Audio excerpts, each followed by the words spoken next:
하나님이 하시는 그 일 중에 한 가지가 사람을 세우시고 사람을 통해서 일하시는 것입니다. 어떤 분이 이렇게 저한테 물었어요. 목사님, 왜 하나님께서 사람마다 이렇게 다 다르게 하시나요? 어떤 사람은 아주 이 세상적으로 잘 나가는 사람이 있는가 하면 어떤 사람은 신앙생활 하는데도 왜 이렇게 어렵고 힘들고 눈물과 고생이 많은지 몰라요. 그리고 어떤 사람은 인간적으로나 여러 가지 면에서 뛰어나고 또 어떤 사람은 아무리 해도 그 수고의 열매가 맺혀지지 않는 그와 같은 차이가 있는지 모르겠습니다. 그런데 저는 그 문제를 가만히 생각을 해봤어요. 왜 그럴까? 하나님께서 사람들과 함께 계약을 맺으시는 것 같아요. 근데 이 계약은 모든 사람에게 똑같은 조건과 똑같은 일과 똑같은 보상을 약속하는 것이 아니고 사람마다 다 다르게 하시는 거예요. 다 다르게. 개별적으로 약속과 계약을 맺으시는 거예요. 그래서 어떤 사람은 하나님께서 유독이 더 많은 고생과 수고를 주시고 어떤 사람은 남들처럼 그렇게 크게 많이 고생하지 않게도 하시고 어떤 사람은 많은 인생의 고비를 돌아가게 하시고 어떤 사람은 평탄한 길을 가게 하시지만 그렇게 하나님께서 한 사람 한 사람과 개별적으로 약속하시고 개별적으로 계약을 맺으시는 것은 하나님께서 하시는 일이다. 그러나 중요한 것은 하나님께서 어떻게 하든 누구를 택하든지 간에 사람을 통해서 역사하시고 사람을 통해서 일하신다. 개인부터 그렇고 가정도 그렇고 일터에도 교회도 나라도 마찬가지입니다. 사람을 세워서 결국은 결혼하는 것도 사람을 만나고 세우는 일입니다. 가정을 세워나갈, 가정을 이루어나갈 사람을 세우는 것이 결혼이고 일터도 마찬가지로 일할 사람을 구하는 것, 한 사회도 교회도 나라도 마찬가지일 것입니다. 그런데 이 사람을 세우는 일은 결코 쉬운 일이 아닙니다. 저도 사람을 많이 써봤습니다. 교회에서도 특별히 그동안 많은 부교역자들과 여전사님들을 또 교육부 전도사님들을 만나서 써봤습니다. 근데 사람을 판단하고 쓴다는 일이 참 어려운 일이었습니다. 왜냐하면 사람을 알 수 없기 때문입니다. 옛날 어른들이 이런 얘기했어요. 제일 짐승 중에 못 믿을 짐승은 머리 검은 짐승이다 그랬어요. 근데 저는 해당이 안 돼요. 머리가 희니까. 머리 검은 짐승 믿지 말라고 그랬어요. 10길 물속은 알아도 한 길 사람 속은 모른다고 했어요. 자식도 그래요. 좋은 자식이 될 줄 알고 기대하고 키웠더니 속썩이는 자식도 있어요. 탄식하는 부모에게 옆에서 위로합니다. 자식을 겉으로 낳지 속으로 낳는 건 아닐 거라고. 그런 것 같아요. 사람 판단하기가, 사람을 선택하기가 얼마나 어려운지 모릅니다. 그럴 때마다 한 가지 방법은 엎드려서 기도하는 겁니다. 하나님, 이 사람이 과연 합당한 사람이 되겠습니까? 교회 집사와 권사와 장로와 모든 직분들을 세울 때 하나님, 이 사람을 세우는 것이 합당하겠습니까? 저는 과거에 개척할 때에 개척교회를 한 적이 있었는데 4년 동안 집사 한 사람 세웠습니다. 정말 지독하게 짜게 세웠습니다. 근데 역사가 있고 규모가 있는 교회는 그렇게 하기도 어려워요, 사실. 제가 개척할 때 그렇게 했죠. 왜냐하면 사람 세우기 어렵고 사람 한 사람 잘못 세우는 것이 어떤 결과를 가져온다는 것을 알기 때문입니다. 그때마다 하나님 앞에 엎드려서 기도할 수밖에 없습니다. 교회 역사에서 최초의 이방 교회이며 동시에 땅끝까지 나가는 전초 기지였던 안디옥 교회가 있습니다. 이스라엘 북쪽의 수리아의 안디옥입니다. 안디옥에 교회를 세웠습니다. 땅끝까지 가라고 하신 말씀대로 유다와 예루살렘, 이스라엘을 벗어나서 세웠던 첫 이방 교회가 안디옥 교회입니다. 그런데 이 안디옥 교회는 이방에 세워진 첫 번째 교회인 동시에 선교의 전초기지와 선교의 사명을 가진 교회였습니다. 모든 교회는 다 선교의 사명을 가지고 있습니다만은 특별히 이 안디옥 교회는 선교의 전초기지로서 중요한 사명을 가지고 있었습니다. 그때의 모든 안디옥 교회 성도들의 마음속에는 우리가 선교를 해야 되겠다. 그리고 선교사를 파송해야 되겠다는 간절한 마음속에 주님의 주상명령을 이루어 드리려고 하는 소원이 있었는데 여기서 중요한 것 한 가지는 서두르지 않았다는 것입니다. 우리는 뭐든지 빨리빨리 진행해서 빨리빨리 하고 싶어 하지만 이 안디옥 교회 성도들은 서두르지 않았습니다. 이 기간이 얼마나 걸렸는지 알지는 못하지만 이들은 서두르지 않고 두 가지를 했습니다. 금식하며 기도했습니다. 교회가 자기들이 독자적으로 선교사 한 사람을 파송하고 선교를 보내기 위해서 누구를 보낼 것인가 하는 문제를 놓고 금식하며 기도했다고 하는 것입니다. 그런데 이 일은 안디옥 교회의 큰 축복의 조건입니다. 금식하며 기도하는 일, 금식과 기도를 통해서 하나님의 뜻을 묻는 것은 참으로 아름답고 귀한 일입니다. 여러분 가끔 금식하시나요? 그런 분들도 계실 것입니다. 금식을 하면은 제일 먼저 찾아오는 느낌이 무엇이냐 하면 내가 가진 내 육체가 얼마나 한계가 많은가 하는 것을 깨닫게 됩니다. 그러면서 그 영이 이상하게 여러 가지 복잡하고 얽혀있던 감정과 감각과 정욕과 욕심과 자기의가 사라지게 되는 것을 깨닫게 됩니다. 금식하는 것을 육체적으로 자랑하려고 하는 것이 아니라 금식을 통해서 우리의 인간의 한계를 느끼게 되고 그리고 이상하게도 영이 맑아지는 은혜를 체험하게 됩니다. 그러면 하나님의 음성이 더 가깝게 정확하게 들리는 은혜를 받기도 하는 것입니다. 그래서 여러분께서 무슨 심각한 문제가 어려운 문제가 있을 때에 그리고 정말로 하나님의 은혜가 필요하다고 느끼실 때는 금식이 참 좋은 방법입니다.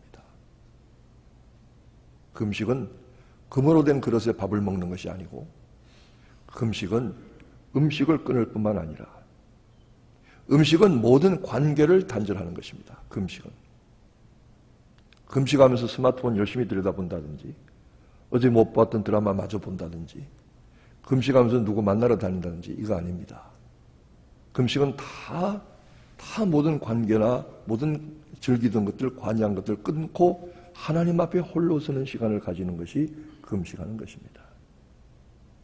이상하게 이때에 영이 맑아지고 하나님의 음성이 더 또렷하게 들리는 이런 일들을 많이 체험합니다.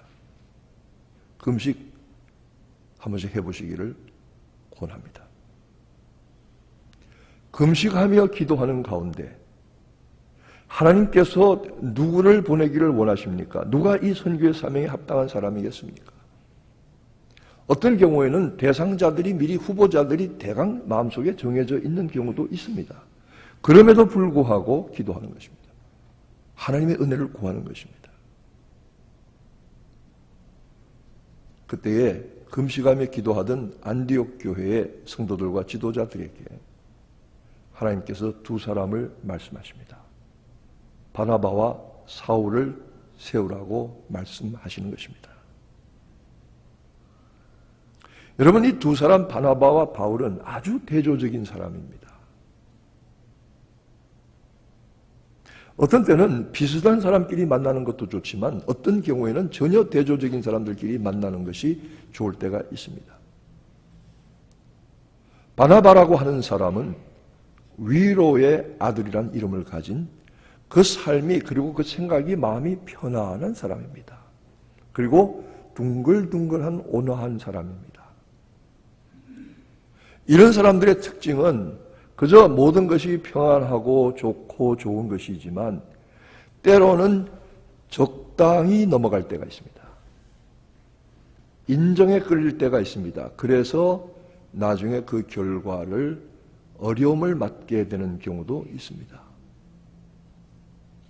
이런 사람은 항상 필요합니다. 위로가 되고 평안이 되고 함께 화목하게 되는 화평의 사람은 필요한 것이지만 그러나 역설적으로 항상 그것이 유익한 것만은 아니라는 사실입니다. 사울은 어떤 사람이냐면 여러분 잘 아시다시피 한마디로 하루아침에 뒤집어진 사람입니다.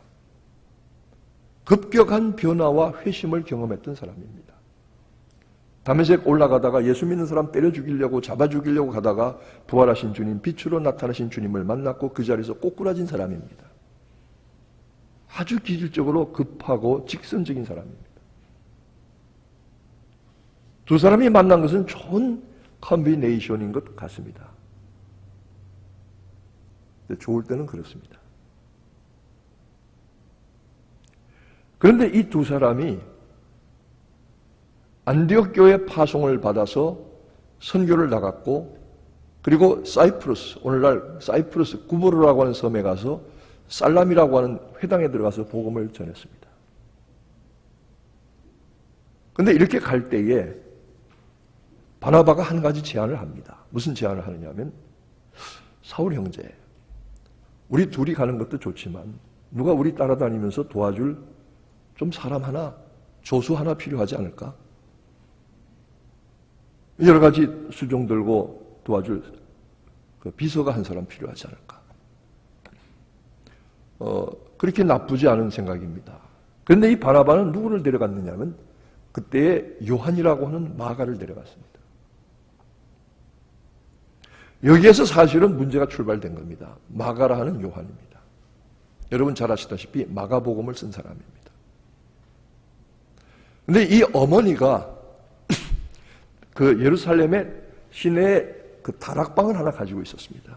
그 유명한 마가의 다락방입니다.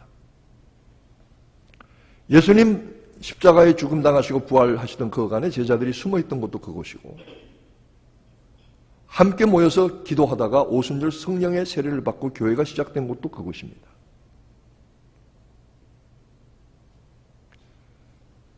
베드로가 잡혀있다가 옥중에서 기적적으로 천사의 도움으로 탈옥해서 찾아간 곳도 바로 이 다락방인 것입니다. 그러므로 이 마가의 다락방의 주인인 마가의 어머니 마리아는 이 교회, 초기 교회에 없지 못할 소중한 도움과 기록을 남긴 사람입니다.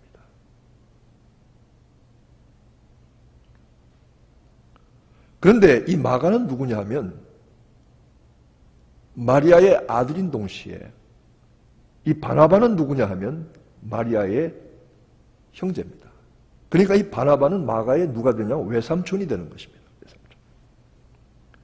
그러니까 외삼촌이 선교 나가면서 자기 생질, 자기 외조카를 데리고 나가자고 했던 것입니다. 그런데 이 청년을 데리고 나갔는데 이 청년은 가만히 생각하니까 재미있을 것 같아요. 선교 나가고 해외 여행한다고 하니까 재미있을 것 같아요. 그래서 단기 선교 가자니까 가고 싶은 이유가 외국 여행하고 싶어서 가고 싶은 사람도 사실은 있습니다만은 재미있을 것 같아요. 그런데 나가서 전도하는데 선교하는데 따라다녀 보니까 이게 보통 고생이 아니에요. 그리고 이 마가라는 청년은 어떤 청년이냐면 성격이 단순하고 급한 사람입니다. 좀 자기 절제가 안 되는 엉뚱한 사람입니다. 그 대표적인 예가 어떤 예냐면 예수님께서 잡혀 가셔서 십자가에 죽임당하시러 잡혀서 끌려가는 그때에 웬 청년 하나가 홑 이불을 둘러싸고 그 뒤를 따라갔습니다. 예수님의 뒤를 따라갔습니다. 홑 이불 하나 천 뒤집어 쓰고 따라갔습니다. 그런데 사람들이 뭐라고 하니까 그 청년이 놀라서 도망갔는데 홑 이불을 집어 벗어 던지고 도망갔습니다. 근데 보니까 아무것도 안 입었어요.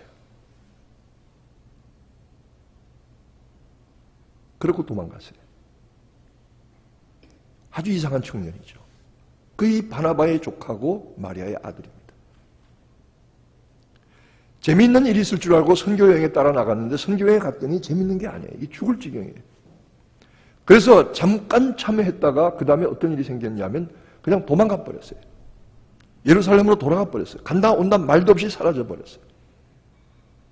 선교여행을 떠났는데 같이 갔던 일행이 젊은이가 간다 온다는 말도 없이 배 타고 가버렸어요.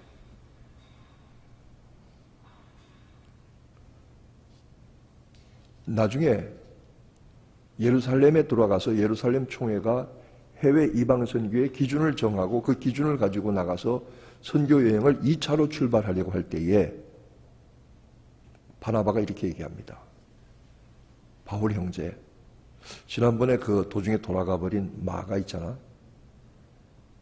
그때는 철이 없어 그랬을 거야. 이제는 좀 사람이 성장하고 성숙했겠지. 그러니까 같이 좀 데리고 나가자고. 이번에 또 데리고 와서 사람 좀 만들자고. 여러분, 이렇게 바나바가 부탁했습니다. 왜냐하면 바나바는 그렇게 모진 사람이 아니기 때문에. 그리고 또 자기 누님 생각해서라도, 자기 조카를 생각해서라도 했을 것입니다. 그런데 이런 모든 일들이 인정과 인간관계로 이루어질 때에 문제가 생긴다는 것입니다. 바울은 한마디로 거절했습니다. 선교 현장이 얼마나 어렵고 힘든 곳인데 이 철없고 분별력 없는 젊은이를 데리고 나갔다가 무슨 일을 겪을지 알겠느냐. 우리가 이 사람 치닥거리 하다 나중엔 일을 못한다고. 그리고 지난번에도 그 고생을 못 견뎌서 금방 도망가 버리지 않았냐고. 어떻게 이 청년을 다시 데려가느냐고. 이 바울과 바나바가 격렬하게 싸움이 났습니다. 여기 보니까 크게 다툼이 일어났다고 했습니다. 간다 못 간다 안 해 말해. 사람 하나 놓고 다툼이 일어났습니다. 그리고 갈라섰습니다. 난 같이 안 가. 그래서는 바나바는 자기 생질 마가를 데리고 다시 처음에 출발했던 구브로 사이프러스로 갔고, 그리고 바울은 실라라고 하는 새로운 동역자와 함께 소아시아 일대를 전부 여행을 시작을 했던 것입니다. 근데 여기에 보면은 이 사람들이 심히 다투었다고 하니까, 여러분, 심히 다투었다고 하니까 서로 멱살 잡고 치고받고 욕설해가면서 그렇게 다툰 게 아닙니다. 이 선교 사역을 놓고 방법론을 가지고 갈등하고 서로 토론하고 다투었지, 서로 싸울 때의 인격의 문제는 건드리지 않은 것입니다.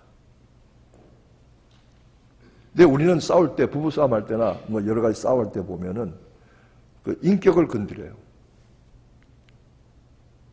그러면 더 이상 회복되기가 어려운 단계로 진행할 수도 있어요. 저는 미국 사람들이 싸우는 거 보고, 뭐 미국 사람들 다 본받을 건 아니지만 그 괜찮은 싸움 방법이 하나 있어요. 한참 싸우고 다툰 다음에 맨 마지막에 이렇게 결론을 내려요. We agree not to agree. 우리는 동의하지 않기로 동의했다. We agree not to agree. 동의하지 않기로 동의했다. 그럼 끝나는 거예요. 그리고 네 생각은 네 생각이고 내 생각은 내 생각. 그러나 서로 존중한다. 근데 우리는 어떻게 해야 되냐면 상대방의 가슴에 불화살을 쏘아 그리고 날카로운 칼을 꽂아서 피 흘리고 쓰러질 때까지 싸워야만 싸우는 줄로 알지만 We agree not to agree. 그러고는 다시 서로 다른 의견과 견해를 가졌지만 다시 모여서 다시 웃고 다시 같이 이야기하고 밥 먹고. 이 바울과 바나바는 서로 합치할 수 없는, 마가 요한 한 사람 때문에 합치할 수 없는 어떤 한계에 갔지만 이 사람들은 갈라섰지만 그것으로 원수가 된 것은 아닙니다. 바나바와 바울은 갈라섰지만 바울은 유럽 쪽으로 나아갔고, 그리고 바나바와 마가는 팔레스타인과 소아시아 근처에 남게 된 것입니다. 이 말씀은 하나님께서 이 두 사람이 갈라서긴 하셨지만 이 사람은 이 사람 유익한 대로, 저 사람은 저 사람 유익한 대로 각각 사용하셨다는 것입니다. 그런데 이 모든 일 가운데서 마지막에 사람을 세우시고 그 모든 일들을 매듭을 지으시고 열매 있게 하시는 성령의 역사와 도우심을 우리가 놀라지 않을 수가 없습니다. 바나바와 바울을 안디옥 교회가 세웠을 때는 금식하며 기도하며 성령의 지시를 받고 세웠습니다. 근데 마가라고는 요한을 데리고 올 때는 그냥 데리고 왔습니다. 인간적인 관계로 데리고 왔습니다. 많은 경우의 실패의 이유가 여기에 있습니다. 선교가 갈라졌습니다. 스피릿이 깨어졌습니다. 그러나 하나님은 결과적으로 이것을 장려하신 것은 아니지만 결과적으로 한 사람은 유럽으로 가게 하시고 한 사람은 소아시아에 남게 하셔서 하나님의 선교의 영역이 확장되게 하셨던 것입니다. 우리의 잘못과 우리의 연약함과 우리의 한계까지라도 선하게 사용하시는, 합력하여 유익하게 하시는 하나님의 손길과 은혜가 여기에도 있었던 것입니다. 우리가 살면서 여러 가지 일에, 여러 가지 변화와 결과에 만족하기도 하고 근심하기도 하고 탄식하기도 하고 기분 나빠하기도 합니다. 그러나 중요한 것은 하나님은 우리의 모든 연약한 것과 우리의 모든 깨닫지 못하던 한계를 초월하셔서 마지막에 합력하여 유익되게 하시고 선하시게 하려고 하시는 하나님이십니다. 이 일을 행하시려고 하시는 이가 하나님이십니다. 성령님이십니다. 그분이 저와 여러분의 삶과 교회의 길을 인도해 주시기를 소원하는 것입니다. 그런데 더 놀랍고 감사한 것은 한 사람 한 사람을 변화시키시는 하나님의 은혜와 성령의 역사입니다. 아까 제가 마가란 사람을 말씀했습니다. 젊은 청년입니다. 웬만한 부잣집 아들입니다. 철이 없는 사람입니다. 예수님 잡혀가시는데 호집을 뒤집어 쓰고 가다가 사람들이 뭐라니까 홀딱 벗고 도망간 사람입니다. 선교여행을 신이 나서 따라 나갔다가 금방 힘들다고 도망쳐 나온 사람입니다. 쓸모없는 인간인 것 같습니다. 그런데 하나님께서 그 마가를 변화시키신 것입니다. 성령님은 그 마가를 변화시키셨습니다. 그의 변화가 어떤 결과로 나타났는지 아십니까? 마가는 직설적인 사람인데 그가 기록한 마가복음은 되게 직설적이고 직선적인 것입니다. 그리고 그 마가복음서를 통해서 그는 로마 사람들에게 복음을 전하는 전도의 도구로 쓰임받았던 것입니다. 또 한 가지 놀라운 것은 바울을 떠나서 도망쳤던 이 마가가 나 선교지에 안 나갑니다. 나 이 고생 안 하겠습니다. 집으로 가겠습니다. 몰래 배 타고 도망가 버렸던 마가가 정작에 바울이 로마의 옥중에서 죽음을 기다리고 있을 때는 끝까지 그를 지켰던 믿음의 동역자가 되었던 것입니다.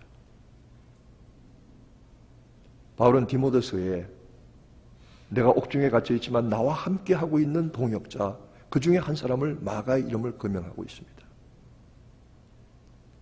베드로는 베드로서에 마가를 가리켜서 자기 아들이라고 부르고 있습니다.